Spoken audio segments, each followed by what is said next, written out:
Hey everyone, it's that time of the year again in the Northern Hemisphere where the temperatures become unreasonable.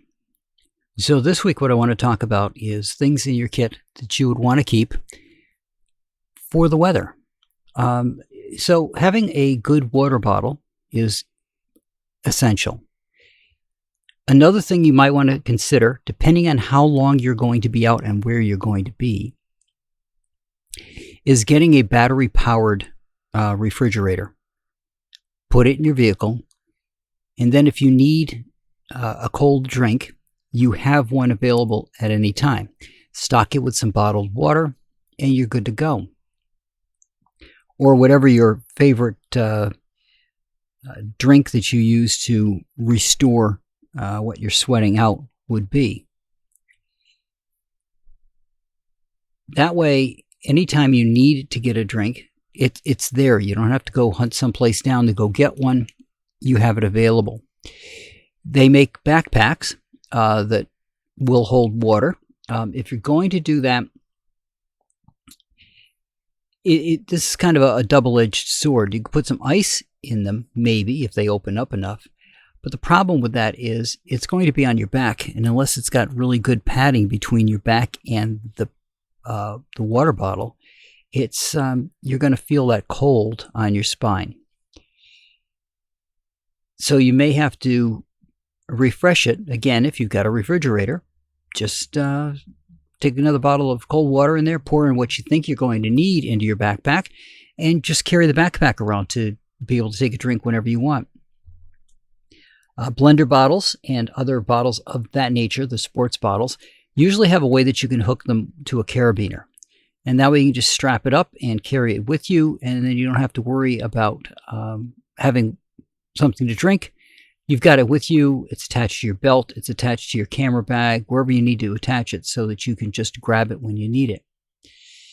That said, don't underestimate the power of the sun, which means having a hat.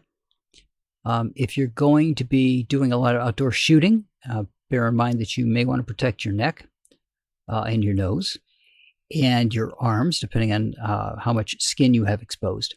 And to do that, you're probably going to get a good sunscreen of some kind.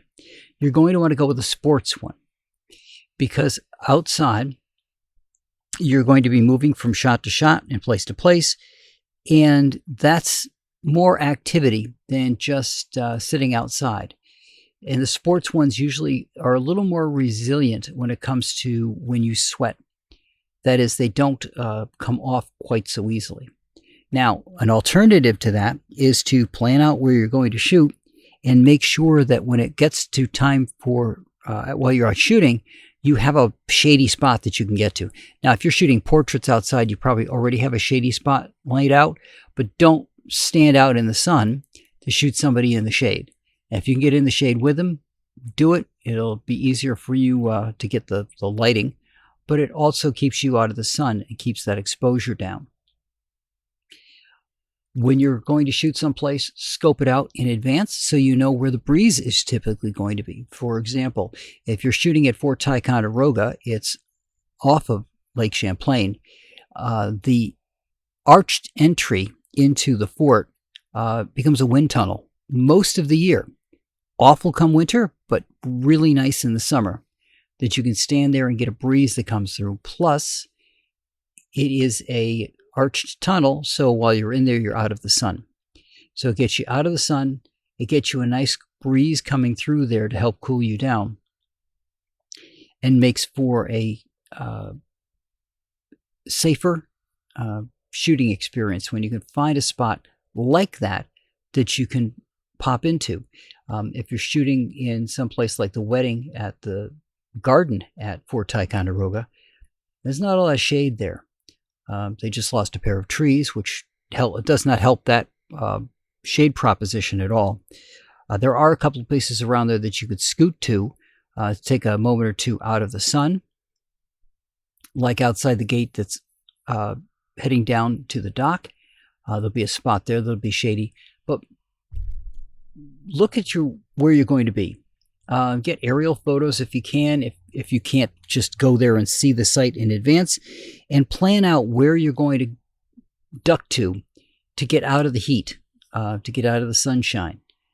Just someplace that you can cool yourself off so that you're not getting overheated while you're out taking the pictures. This goes for your equipment as well. Cameras are not white. For the most part, cameras are black, and a camera being in the sun is going to heat up. You already have CFX cards inside getting hot from the speed of the processing of them as they get written to, and having them get heated up even more because of the sun is not a good combination. Also, if you've got any extra gear, leaving it in your car in the hot sun is not a good idea either. So take as much as you can with you if you can set it up, and see what you're going to do in advance of the shoot. And if you can find a spot to stash your stuff close by that's going to be protected, so you don't have to worry about anybody getting into it, then do that. Find a spot that you can stash your gear so it's outside and it's out of the sun, and that'll make your life so much easier. But again, the important thing is to remember that both for you and equipment, this is going to be a hot time of the year. Temperatures in my area are looking at 80 and 90 degrees for the next couple of weeks.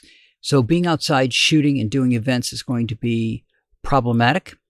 The last thing you want to be is the person at the wedding who passes out because of the heat, because you're running around too much and not paying attention to bringing in enough fluids into your body. So that's what I got for you guys this week. I will talk to you all next week.